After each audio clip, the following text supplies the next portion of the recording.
क्या किसी किताब और कॉन्स्टिट्यूशन का सिर्फ एक ही सही मीनिंग होता है या हर इंसान उस टेक्स्ट को अपने एक्सपीरियंस और कॉन्टेक्स्ट के मुताबिक अलग तरीके से समझ सकता है? अगर आपका जवाब दूसरे वाला है तो आज का फ़िलासफ़र जैक डेरिडा आपको पसंद आएगा। डेरिडा 20th सेंचुरी के सबसे इन्फ्लुएंशियल फ़िलासफ़र्स में से एक था। उसने लैंग्वेज, फ़िलासफ़ी, पॉलिटिक्स और लिटरेचर को देखने का तरीका ही बदल दिया। डेरिडा 1930 में अल्जीरिया में पैदा हुआ, जो उस वक्त फ़्रांस की एक कॉलोनी थी। बाद में वो फ़्रांस चला गया। वो फ्रेंच फ़िलासफ़र और लिटरेरी थेरिस्ट था, लेकिन उसके आइडियाज़ का असर पॉलिटिकल साइंस, सोशियोलॉजी और कल्चरल स्टडीज़ तक पहुंचा। उसकी सबसे मशहूर बुक्स हैं of grammatology, writing and difference, speech and phenomena and margins of philosophy. लेकिन इन तमाम राइटिंग्स का सेंट्रल आइडिया एक ही था: लैंग्वेज कभी भी एक फिक्स्ड और फाइनल मीनिंग नहीं देती। Historical background. अब सवाल ये है, डेरिडा ने ये आइडियाज़ किस बैकग्राउंड में डेवलप किए?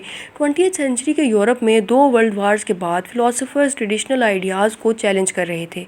लोग पूछ रहे थे, क्या ट्रुथ वाकई यूनिवर्सल है? क्या लैंग्वेज रियलिटी को परफेक्टली रिप्रेजेंट करती है? इसी दौर में स्ट्रक्चरलिज्म बहुत पॉपुलर हुआ। स्ट्रक्चरलिस्ट्स कहते थे कि लैंग्वेज और सोसाइटी हिडन स्ट्रक्चर्स के मुताबिक काम करती हैं, लेकिन डेरिडा ने एक अप्रोच को चैलेंज किया। उसने कहा, कोई भी स्ट्रक्चर परमानेंट नहीं होता, हर टेक्स्ट के अंदर कॉन्ट्रडिक्शंस और मल्टीपल मीनिंग्स होते हैं। इसी वजह से डेरिडा को पोस्ट स्ट्रक्चरलिज्म का लीडिंग थिंकर माना जाता है। डीकंस्ट्रक्शन। अब आते हैं डेरिडा के सबसे फेमस कंसेप्ट की तरफ, डीकंस्ट्रक्शन। ये लफ्ज़ सुनकर बहुत लोग समझते हैं कि इसका मतलब किसी चीज़ को डिस्ट्रॉय करना है, लेकिन डेरिडा का मतलब बिल्कुल डिफरेंट था। डीकंस्ट्रक्शन का मतलब है किसी टेक्स्ट या आइडिया को क्रिटिकली रीड करना, ताकि उसके हिडन अजम्पशंस, कॉन्ट्रडिक्शंस और मल्टीपल मीनिंग्स को समझा जा सके। एग्जाम्पल के तौर पर, अगर कोई कॉन्स्टिट्यूशन इक्वालिटी की बात करती है तो डेरिडा पूछता है, इक्वालिटी की डेफिनेशन किसने बनाई? क्या हर ग्रुप उस इक्वालिटी को एक जैसा समझता है? यानी वो टेक्स्ट को रिजेक्ट नहीं करता, बल्कि उसकी डीपर लेयर्स को एक्सप्लोर करता है। उसके मुताबिक लैंग्वेज कभी भी कंप्लीट सर्टेनिटी प्रोवाइड नहीं करती। हर वर्ड का मीनिंग दूसरे वर्ड्स के रिलेशन से बनता है, और इसीलिए मीनिंग्स वक्त और कॉन्टेक्स्ट के साथ चेंज होते रहते हैं। लेकिन अगर मीनिंग कभी फाइनल नहीं होता तो जस्टिस और डेमोक्रेसी को हम कैसे समझें? और डिफरेंस, लोगोसेंट्रिज्म और जस्टिस के कॉन्सेप्ट्स क्या हैं? अब देखते हैं डिफरेंस, लोगोसेंट्रिज्म एंड बाइनरी अपोजिशंस। सबसे पहला कॉन्सेप्ट है डिफरेंस। ये डेरिडा का खुद बनाया हुआ फ्रेंच टर्म है। इसका सिंपल मतलब है, मीनिंग कभी भी कंप्लीट या फाइनल नहीं होता। हर लफ्ज़ का मीनिंग दूसरे लफ्ज़ों के साथ रिलेशन से बनता है और वक्त के साथ कॉन्टीन्यूसली चेंज होता रहता है। इसीलिए किसी भी टेक्स्ट का सिर्फ एक फाइनल इंटरप्रिटेशन पॉसिबल नहीं। अब दूसरा कॉन्सेप्ट है लोगोसेंट्रिज्म।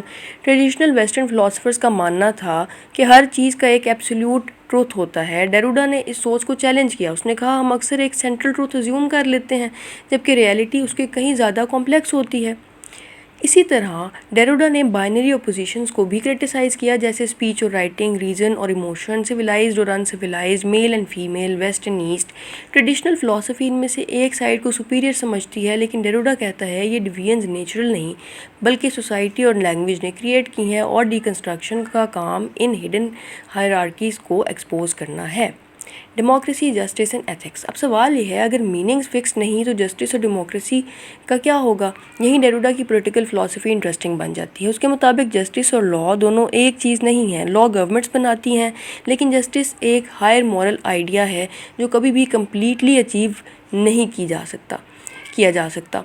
इसीलिए डेरिडा कहता है जस्टिस हमेशा एक ऑन गोइंग प्रोसेस है। इस कॉन्सेप्ट को वो कहता है जस्टिस टू कम, यानी हमें हमेशा अपने लीगल और पॉलिटिकल सिस्टम्स को इम्प्रूव करते रहना चाहिए।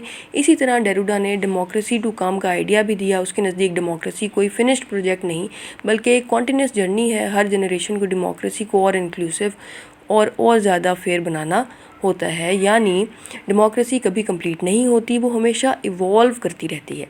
कंट्रीब्यूशंस। अब देखते हैं जैक डेरिडा की मेजर कंट्रीब्यूशन। सबसे पहला, उसने लैंग्वेज और पॉलिटिकल आइडियाज़ को देखने का एक बिल्कुल नया मेथड दिया। दूसरा, उसने डीकंस्ट्रक्शन के ज़रिए हिडन अजम्पशंस और पावर स्ट्रक्चर्स को एक्सपोज किया। तीसरा, उसके आइडियाज़ ने law, constitutional studies, feminism, post colonial studies, media और पॉलिटिकल थ्योरी पर गहरा असर डाला। लेकिन क्रिटिसिज्म भी बहुत हुआ। कुछ स्कॉलर्स कहते हैं डेरिडा का फिलॉसफी अननेसेसरीली डिफ़िकल्ट है। दूसरा क्रिटिसिज्म है कि अगर हर टेक्स्ट के मल्टीपल मीनिंग्स हैं तो ऑब्जेक्टिव ट्रूथ और क्लियर पॉलिटिकल डिसीजंस मुश्किल हो जाते हैं। और कुछ लोग कहते हैं कि डीकंस्ट्रक्शन क्रिटिसिज्म तो करती है लेकिन प्रैक्टिकल सॉल्यूशंस कम देती है। अगर डेरिडा को फुकाओ के साथ कंपेयर करें, फुकाओ पावर और इंस्टीट्यूशंस को एनालाइज करता है जबकि डेरिडा लैंग्वेज और मीनिंग्स को एनालाइज करता है। और अगर रॉल जस्टिस के यूनिवर्सल प्रिंसिपल्स देता है तो डेरिडा पूछता है क्या उन प्रिंसिपल्स की इंटरप्रिटेशन हर सोसाइटी में एक जैसी होती है। यही उसकी यूनिकनेस है। आज के दौर में constitutional interpretation, human rights, artificial intelligence, media narratives, fake news, identity politics और इंटरनेशनल लॉ की डिबेट्स में डेरिडा के आइडियाज़ पहले से कहीं ज़्यादा रेलिवेंट हो चुके हैं। और इसी के साथ हमारा आज का लेक्चर कंप्लीट होता है। अब चलते हैं पर्सनल व्यू की तरफ। पर्सनली मुझे डेरिडा का सबसे वैल्यूबल लेसन ये लगता है कि हमें किसी भी आइडिया को ब्लाइंडली एक्सेप्ट नहीं करना चाहिए। हर टेक्स्ट, हर पॉलिसी और हर पॉलिटिकल क्लेम को क्रिटिकल थिंकिंग के साथ देखना ज़रूरी है, लेकिन मेरे ख्याल में क्रिटिसिज्म के साथ कंस्ट्रक्टिव सॉल्यूशंस भी उतने ही इंपॉर्टेंट होते हैं। इसीलिए डेरिडा हमें क्वेश्चनिंग का आर्ट सिखाता है।